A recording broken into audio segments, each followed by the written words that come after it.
Okay, so today is CPI and Fed Day. CPI comes out at 8:30. Some of you may not be watching it still after CPI is out, but there's Citibank's summary. Look, just keep it real simple. If CPI comes in weak, if inflation comes in weak, that'll be pursuant to the goal of the Fed getting inflation back to 2% before they ease. And, Powell has been very steadfast in his resolve on this, and assuming that he stays that way. If inflation comes in very weak, then the markets may say there's a chance of an easing sooner rather than later. Welcome to the Morning Markets and Metals with Vince Lanci, where each day he brings you the precious metals and financial news to get you ready for your day. And now, here's Vince. Good morning, everyone. I'm Vince Lanci, and in today's Market Rundown, we're going to talk about today as Fed Decision Day, and we're going to hopefully give you a framework to understand what the heck is going on in a concise manner and allow you to navigate the day and get something out of it rather than the chaos that will ensue. The title is tentatively, "The dollar could end up lower on the day." Now, that's a quote from ING Bank. ING used to be ING Bearings, and we'll be using some excerpts from their report today to walk us through the Fed Day process. All right. We'll also have some news affecting the markets and some geopolitics as well. Let's get started looking at the markets themselves. While I do that, I'll throw a chart up here for you. There's silver. The dollar is 105.11, down 14 after a strong day yesterday. 10-year yields are 439.8, offered unchanged. The S&P 500 is 53.84, up 8, all-time high close yesterday. Apple led that. The VIX is 1310, up 24. Gold 23.14, down $2 after a small lackluster bounce yesterday. Well, lackluster from my opinion. Silver 29.37, up 12 cents, stabilizing. Copper 449. Unchanged. WTI 78.97, resuming its rally after yesterday's giveback. Natural gas stronger yesterday and now offered today.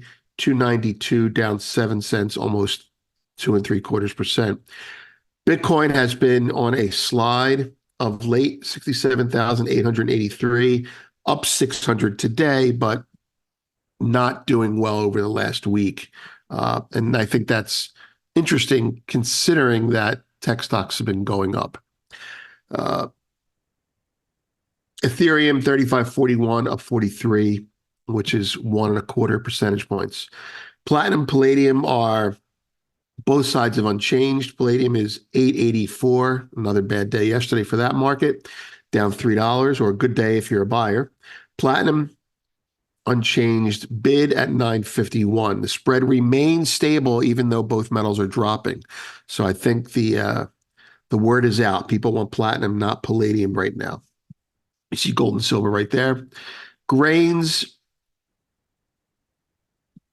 I think I cut off wheat a little bit. There you go. Grains are mixed. So it's the upside down grains. Wheat down 7 cents at 631.5. Soybeans up 5.5, 6 cents at 11.77, and corn up almost 3 cents at 446.5. Okay, you can see the silver chart there. See this line here? I put this there before when I thought it was relevant. It's not relevant, but it just keeps popping back.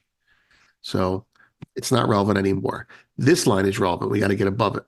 And this line is relevant. We got to not get below it. Or if we do, let's get below it and make money being short. I know that's a foreign word for some people, but I do that once in a while. Okay, so there's your silver chart. There's your gold chart. Let's get right to the main event, and we'll come back to those in a little bit. Here's the front page. Yesterday's post, follow the money, protect your wealth, with a little bit of a rant by myself there on what's going on in the world. The Mike Oliver posted very well. People appreciated that. We did get over 29.54, so technically we're okay. meaning it's not so much where the week finishes as where it starts uh, right now. But I'm sure he's going to update that. And I would say that having gotten over 29.54 in futures, and we're still over 29.54 in futures, is a good thing. But, they're going to make it hard to stay on. And then there's top stories today. Hunter Biden was convicted on felony charges, and we have a bunch of mainstream media stories in there. Premium markets, Fed Day. Okay, so today is CPI and Fed Day. CPI comes out at 8:30. Some of you may not be watching this until after CPI is out, but there's Citibank's summary. Look, just keep it real simple. If CPI comes in weak, if inflation comes in weak, that'll be pursuant to the goal of the Fed getting inflation back to 2% before they ease. And, Powell has been very steadfast in his resolve on this, and assuming that he stays that way. If inflation comes in very weak, then the markets may say there's a chance of an easing sooner rather than later. And if inflation comes in strong, the market's going to say no, especially after last week's payrolls. Payrolls came in really strong. It depends on how you look at the payrolls, but on the surface of it, payrolls came in strong, and therefore it takes reasons out of why the Fed would ease. Not that the markets care about that. They're still going up. The markets think he's going to ease. So that's CPI, right? I mean, who knows what could happen there? But the main event is Fed Day today. Now, I want to focus on that, and I want to use some commentary by ING. Now, ING's at one time they were a massive player internationally, and they have pulled in the reins, I think, over the years. But they're coming out of the box again, and I think that some of their daily work is very good. So we're going to use them to give a little framework. On Fed Day, or the day that the Fed announces its policy decision, raise, lower rates, do nothing else, there are four things that people look at that are professionals, and four things that you can look at if you're not a professional. Number one is the rate decision. Are they going to raise or are they going to lower? Well, it seems to be a given that they're going to do nothing today. Okay, and obviously, if that doesn't happen, then all bets are off. But let's assume that they do nothing for the rest of this conversation. Then there are three other areas that people look at. Those are the dots, or the dot plot, and that's a handicapping of future down the road expectations of what the Fed thinks they will do. And people put a lot of emphasis on that, and I pay attention to it, but I think it's very fickle. The written statement, which is the statement they put out, the Fed puts out, describing why they made their decision. The written statement is watched very closely, almost with legal expertise. Certain phrases taken and pulled out, put in, words changed, mean a lot. They're very careful with their scripted wording, and for good reason. And then there's the speech, the Powell speech. Once upon a time, those were big wild cards, because people would ask him questions, but now the questions are kind of scripted. They're softball, and there are generally no surprises initiated by the audience. Sometimes Powell will surprise everyone. If the statement is hawkish, his speech might be dovish because he's trying to, titrate his words. Anyway, here's some comments from ING on the dots, the written statement, and the speech. And I think it's pretty good. Dot plot, muted effect. Those are my words. There will be much focus on the dot plots, which are expected to show 2 instead of 3 Fed cuts this year. These are excerpts. The market price is less than 2 cuts already this year, meaning that the dollar should not have to rally too far. Regarding the other projections, we do not see the other dot projections. We do not see the economic projections being a big market mover today. So, unless there's something really outside of the norm, the dot plot should not have a big effect. On statement changing lingo, should the Fed remove the sentence, quote, in recent months, there has been a lack of further progress towards the committee's 2% inflation objective from its statement, short-dated U.S. yields and the dollar could drop. Now, what does that mean? Well, over the last month or so, the Fed statement has been, hey, this statement, which says, we're not going to ease until we see 2% inflation, or we see it approaching, or we feel confident it's going to happen. If this sentence here is pulled out of the statement that they released today, well, then you can assume that they're moving closer to easing rather than further away. If it stays in there, well, then you know that there's really nothing that makes them happy about what they've seen or what they see behind the scenes. We're kind of looking at tea leaves here. But the changing statement lingo is a big factor for these. And now this is what they're looking at. Doesn't mean the Fed can't come in and do something else that conveys this message. But that's the thing that most people will look at. Now, on the conference tone, the press conference, where he gets out there and handles the softball questions, equally, Chair Powell typically delivers a dovish press conference, and the dollar has ended lower on the day over the last 4 consecutive FOMC meetings. The same could happen today. So they're saying not only do they think that there's a good chance that he could be more dovish in general, but the press speech is usually dovish in general to begin with, and that weakens the dollar by the end of the day. So working from the back end, then historically, his press conferences are dovish. And his press conferences are dovish, and the dollar ends up weaker when the press conference starts. But I'm going to throw this at you. That's because historically the statements are hawkish. If the statement turns out dovish, the conference will be hawkish. He likes to balance things out. That's my opinion. And then they finish up. Should some of the above come to pass, we can see the DXY will weaken. Now, the dollar weakens.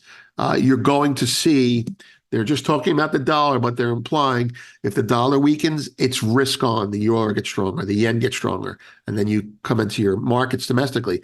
Bonds should rally. Stocks should rally. Gold should rally. Silver should rally. All these markets are dollar denominated, and so they're going to benefit from a weaker dollar. And clearly, the dollar's effect on markets has been less important recently. I mean, who's really looking at the dollar as a reason to buy or sell gold lately? However, I can say that when you have an underpinning in a market that wants to go up, it wants to go up, right? Stocks want to go up. Gold wants to go up. Silver wants to go up. Copper may not want to go up right now. But Bitcoin definitely doesn't want to go up right now. Well, when bullish news comes out for them, like a weaker dollar, they're going to go up. So you want to see how the markets you care about react to the conference. If the conference is dovish, the dollar will weaken. If the dollar weakens, watch how your favorite assets move. And that's what we have to say about it. Market news, very quickly, Apple rallied more than it should have by all stretches. It's crazy, but there was like a little bit of a gamma squeeze there. Boeing's factory workforce is undergoing a dramatic transformation. This is Boeing's been in the press a lot lately for airplanes that just don't work very well, and people are trotting out stories now. Well, they lost a lot of people after COVID from forced retirements, and now they're hiring experienced people. You know what? That's probably true. You know what? That's not my problem, and it is. That's a very curt thing to say. We don't have a generation of trained people and expert. We don't have tradesmen, right? Your third generation electrician might not even know where to plug the outlet in, and that's a generational problem. There's merit to that. The Biden administration is considering further restrictions on China's access to chip technology. Yeah, considering. That means they're done. They're done to do it. The vote on Elon Musk's $46 billion Tesla pay package this week is so far too close to call. Musk has been denied his payment for his performance coming from 2018 contract, and they're basically clawing it back. And I understand that legally they may be able to do that. And I'm not a political or business advocate for Elon Musk, but all those companies and all those people that represent those companies that want to pull it back, like European institutions, they're long the stock, right? Well, then why don't we just roll the price back at 2018's price, and then they don't have to pay Elon Musk? How would they feel about that? See, these people cheat. I don't like that. Middle East, Hamas and Palestinian Islamic Jihad, they say, hey, we're going to work with Israel on this. And Israel says, they already changed. So that's the game. That's the game, right? Hamas says, yeah, we agree to it. And the press gets out, we agree to it. The left press gets out, we agree to it. And then Israel's like, what are you talking about? They totally changed the whole thing. And then the counter press comes out and says, they changed the whole thing. And so nothing gets done. Uh, EU is going to sanction Russian oil shipping giant Sovcomflot. Well, why now? Well, they must have all the oil they need for the winter. EU is pushing ahead with Chinese electric vehicle tariffs that are set to bring in more euros, $2 billion a year. That's inflation. When you put tariffs on a less expensive, hopefully higher quality good coming into your country, you force people to buy an inferior good or the better good at a higher price. That's inflation, and it's coming to America. Japan mulls sanctioning groups, including Chinese firms, for aiding Russia's invasion of Ukraine. Mulls, I don't know what that means. And there you go. So a quick comment, ING, their reports they're putting out daily reports now. Nothing is in depth or as intense that I like to read for my own proprietary knowledge, but it reads like the Wall Street Journal did when it talked to readers. It's not their institutional work, not too technical and not too dumbed down. ING is making an effort. I'd recommend reading these instead of a daily newspaper for facts and opinion. They're going to give you their opinion without pushing some other agenda. Anyway, those are in premium. I'm Vince. Quick look at the markets. Gold is down 2 and change. I owe everyone a podcast called about a podcast on gold, gold's path forward. And I sent it out yesterday to founders. I'll be sending it out to premium tomorrow morning. It's really kind of a must listen thing if you're trying to look at what gold has done since December 3rd and what it is possibly likely to do going forward. It's my own take on market behavior. Vince, have a great day. Well, thanks for tuning into today's Markets and Metals with Vince Lanci. The show is brought to you each day by Miles Franklin Precious Metals, who we encourage you to consider for your next gold or silver purchase or sale. Miles Franklin has pricing that's among the best in the industry on most products, and Arcadia is proud to be a licensed Miles Franklin representative and happy to help whenever you have questions or want to place an order. Where this week's silver special is 1 ounce silver Britannias for only $3.15 over spot. Silver Britannia is the sovereign coin from the Royal Mint in England and has the added advantage of being IRA eligible. Place an order, get more information, or speak with me directly. Call us at 833-326-4653, and we'll be happy to help you get whatever you need. So thanks for watching, and we look forward to hearing from you. Please note that this video is not intended as legal licensed financial trading advice and is to be used for informational purposes only. Please contact your financial advisor before making any decisions, and thanks for watching.